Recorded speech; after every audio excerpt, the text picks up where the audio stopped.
পশ্চিম বর্ধমানের লাউদোহায় গ্রেফতার তৃণমূলের শ্রমিক নেতা। লাউদোহার আইএনটিটিইউসির অসংগঠিত শ্রমিক ইউনিয়নের সভাপতি শেখ ওয়াসুলকে গ্রেফতার করেছে পুলিশ। বিস্তারিত জানবো, কথা বলবো আমাদের প্রতিনিধি মনোজ বন্দ্যোপাধ্যায়ের সঙ্গে। মনোজ, কি অভিযোগ তার বিরুদ্ধে?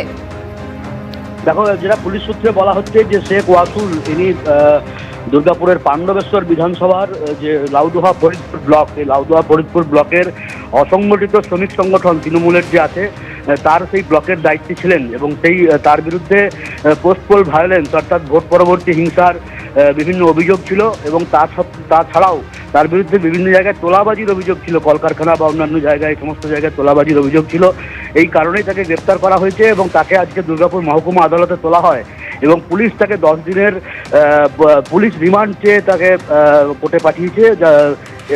পুলিশের যেটা দাবি যে আরও বিস্তারিত তদন্তের প্রয়োজন, সেই জন্য তাকে নিজেদের হেফাজতে নিয়ে পুলিশ এই ঘটনায় আরও তদন্ত করতে চায়। ধন্যবাদ মনোজ।